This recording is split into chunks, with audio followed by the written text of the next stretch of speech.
네, 마켓 리더의 특급 전략입니다. 이제 주말을 앞둔 금요일 잘 또 마감해야 되고 다음 주도 준비해야 되는 시간이 되어 있고요. KDB 대우증권 투자전략팀의 김정환 연구원이 도움 말씀 주시기 위해서 나와주셨습니다. 안녕하십니까? 예, 안녕하십니까? 자, 국내 증시 1월 효과, 제뉴어리 에펙트 매년마다 연초에 듣는 이야기인데요. 네. 물 건너 갔을까요? 1월 10일 정도 되는데 코스피 1950 연말보다 아래쪽에 있고요. 네네. 1월 시장의 특징이라고 한다면 어떤 것들이 있는지 좀 정리를 좀 해주시겠습니까? 글쎄, 지금 뭐 연초 시작되면서 우리가 이제 흔히 기대할 수 있는 게 이제 1월 효과인데, 전체적으로 이제 1월 효과라는 게 사실은 그 안을 들여다보면 한마디로 말씀드리면 이제 중소형주의 효과다 이렇게 말씀을 드릴 수가 있습니다. 그래서 2011년 이후 국내 그 코스피의 움직임을 보면 1월 시장에서 중소형주가 대형주보다는 상당히 좀 강한 움직임을 보였다. 이렇게 이제 말씀을 드릴 수가 있는데, 올해도 역시 이제 이러한 현상이 좀 나타나고 있습니다. 그래서 뭐 이러한 현상이 나타나는 그 이유로는 뭐 여러 가지를 들 수 있겠지만, 일단 그 연말이 되면은 이제 이후년을 대비해서 그 기관 투자자들이 이제 대형주 중심으로 매수를 펼쳐나가고, 이후에 특히 이제 해가 바뀌게 되면서 이제 포트폴리오를 구성할 때 이제 소외된 중소형주를 담게 된다. 뭐 이런 이론에서 보면 이제 중소형주가 강할 수 있다. 이렇게 이제 말씀을 드릴 수가 있는데, 올해도 역시 이제 중소형주의 강세 현상이 두드러진다. 이렇게 말씀을 드릴 수가 있겠습니다. 그래서 코스피라든지 코스닥, 그다음에 코스피의 그 소형주의 그 상대적인 움직임을 보게 되면 대형주보다는 중소형주가 좀 강세를 보이고 있고, 특히 이제 최근 들어서는 외국인들의 매매 방향성이 뭐 일정한 모습을 보여주지 않고 있기 때문에 특히 이제 상대적으로 국내 시장에서도 이러한 중소형주 강세 현상이 두드러진 특징이다. 이렇게 좀 말씀을 드릴 수가 있을 것 같습니다. 네. 자, 오늘 사실 그 사자성어를 늘 이야기해 주시는데, 네. 열이박빙을. 예. 그게 이제 코스피의 모습인가요? 그렇죠. 이제 전체적으로 이제 그 코스피 같은 경우는 이제 그 열이박빙이란 말이 이제 시경에 나오는 말인데요. 이게 이제 한마디로 말씀드리면은 이제 살얼음판을 밟는 것처럼 좀 아슬아슬하다. 이렇게 말씀을 드릴 수가 있겠습니다. 사실 이제 연초에 대한 그 기대감이 있었습니다만은 앞서 말씀드린 대로 이제 외국인들의 그 매매 방향성이 좀 일정하지가 않고, 특히 이제 거래 대금이라든지 이런 것들이 여전히 좀 부진하기 때문에 투자 심리가 좀 얼어붙었고, 특히 이제 121선하고 201선이 좀 일시적으로 좀 붕괴되는 그런 모습들을 보였기 때문에, 사실은 좀 심리적으로 봤을 때도 그렇고 우리가 체감을 하기에도 좀 아슬아슬한 그런 모습이 아닌가 이렇게 좀 판단이 됩니다. 네. 자, 이 살얼음을 밟는 것 같이 아슬아슬할 때는 가볍게 가야 되기 때문에 가벼운 중소형주의 그렇습니다. 움직임이 1월 효과에 그 대변되는 모습이다. 자, 해외 증시도 봐야 될 것 같은데, 사실 이 빈부격차는 사회 계층 간만 있는 게 아니라 국가 간에도 있지 그렇습니다. 않습니까? 신흥국과 선진국. 네네. 뭐 어떤 IB 일부에서는 이제 신흥국을 줄이고 선진국으로 계속 옮겨가야 된다. 네네. 이런 보고서들을 자꾸 내놓고 있는데요. 어떻습니까? 지금 그 말씀해 주신 대로 이제 올해도 그 대부분의 그 기관, 특히 이제 해외 기관들 같은 경우에는 선진국에 이제 상대적으로 더 후한 점수를 주고 있는 것이 이제 사실입니다.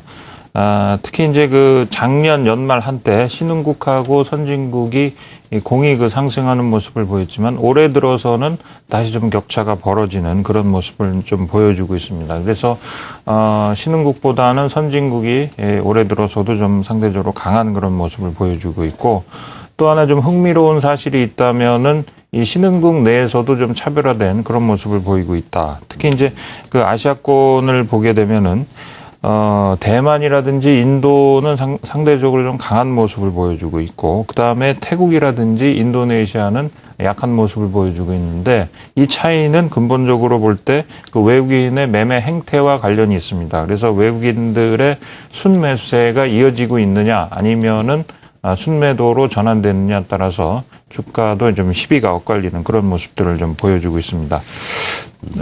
그리고 선진국 중에서도 이제 미 증시 같은 경우에는 작년에 이제 다우지수 기준으로 보면 이제 18년 만에 최고 상승률을 보여주고 있고, 올해 들어서는 다소 좀 그 호흡 조절을 거치는 그런 모습입니다. 그리고 유로존에서도 역시 이제 범유럽 지수인 그 스톡스 600 지수 같은 경우에는 뭐 계속해서 좀 상승세를 좀 이어가고 있고요. 그래서 5년 만에 지금 다시 그 최고치를 경신하는 그런 모습을 보였습니다. 특히 이제 업종별로 보면은 이제 은행주의 상승세가 좀 두드러진 그런 모습을 좀 보여 있고요.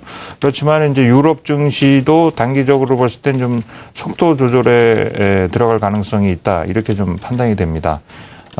그런 이유로서는 그 아이트렉스 유럽 지수 같은 경우가 현재 그 의미 있는 그 저점을 좀 형성하고 있기 때문에 유럽권에서는 주요 지수들이 좀 조정을 받을 가능성이 있다. 그래서 아이트렉스 유럽 지수 같은 경우는 참고로 말씀드리면은 125개의 그 유럽 기업의 이제 부도 위험을 그 반영한 지수인데, 이게 현재 좀 의미 있는 저점을 현재 좀 보이고 있습니다. 그리고 이제 그 중국 증시는 역시 국내 증시하고 좀 밀접한 그 상관성을 좀 갖게 되는데, 올해 들어서 역시 좀 경제 지표들이 좀 부진한 모습을 계속 좀 보여주고 있습니다. 연초에 발표된 중국 제조업 PMI 같은 경우도 계속 6개월 만에 좀 약세로 이제 전환됐기 때문에 지수가 이제 좀 제한적인 움직임을 좀 보이게 되고 있고요. 그래서 앞서서 이제 국내 증시에서 중소형주 강세 현상을 말씀드렸는데, 이러한 현상은 글로벌 증시에서도 우리가 좀 찾아볼 수 있다, 이렇게 말씀을 드릴 수가 있겠습니다. 미국에서 그 중소형주 지수인 러셀 2000 지수라든지, 그다음에 앞서 말씀드린 대로 이제 중국의 상해 종합 지수 같은 경우에는 박스권에서 제한적인 움직임을 보이는 것과는 대조적으로 중국의 이제 중소형주 지수인 차이넥스트 지수 같은 경우는 계속해서 고점을 좀 돌파하는 그런 모습을 보이고 있습니다. 그래서 이러한 그 연초의 중소형주 강세 현상이 국내 주식뿐만 아니라 국내 글로벌 증시에서도 공히 나타나고 있는 그런 현상이다, 이렇게 말씀을 드릴 수가 있겠습니다. 네. 자, 말씀을 쭉 들어보면 이 차별화 속에 또 차별화, 그리고 네. 그 도 속에 또 차별화. 네. 그러니까 대형주 아니면 뭐 중소형주 이런데 중소형주가 조금 더 일단은 글로벌도 그렇고 우리 시장에서는 조금 더 부각이 될 수 있는 이런 분야인데, 중소형주는 어느 쪽인지 차별화에 또 디테일이 필요할 것 같아요. 네네.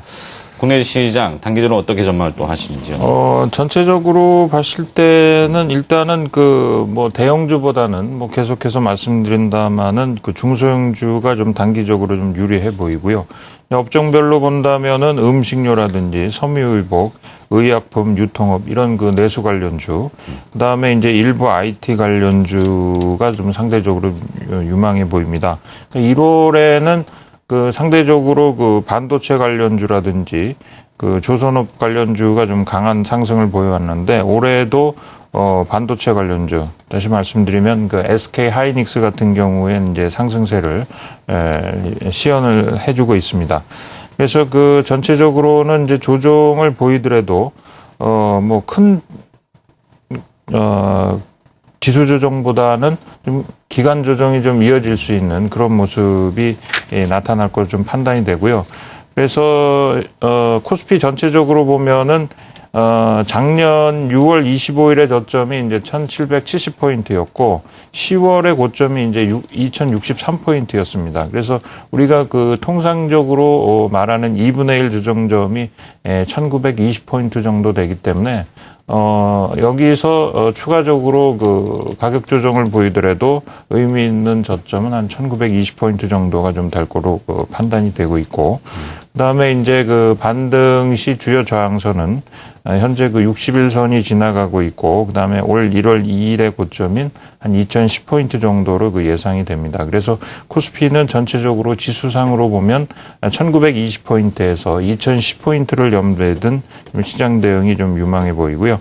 코스닥 지수 같은 경우는 그 작년 12월 중순 이후 보면 패턴으로 봤을 때 이제 V자 반등이 나오고 있는데, 전체적으로는 그 고점은 한 518포인트 내외, 그 다음에 2차 저항선은 121선이 현재 지나가고 있는 그 524포인트 내외가 좀 될 것으로 좀 판단이 됩니다. 그래서 단기적으로는 495포인트에서 524포인트를 염두에 둔 시장 대응이 유리해 보입니다.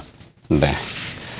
자, 1월은 아직 20일 정도 남았죠. 네, 1월 예. 효과가 끝났다고 할 수는 없는 그렇습니다. 거고. 1월 예. 효과는 앞서 여러 가지 얘기해 주셨지만 중소형주 쪽, 네. 그중에서도 섹터를 또 얘기해 주셨습니다. 내수 소비 쪽을 좀 많이 해주셨고요. 일부 네. IT, 네. IT 전체가 아니라 또 IT, 네, 또 네. 비금속 광물 이런 쪽도 네. 지적을 해주셨습니다.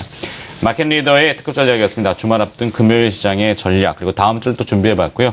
1월 전체적인 이야기도 들어봤네요. KDB 대우증권 투자전략팀의 김정환 연구원이 수고를 해주셨습니다. 고맙습니다. 예, 감사합니다.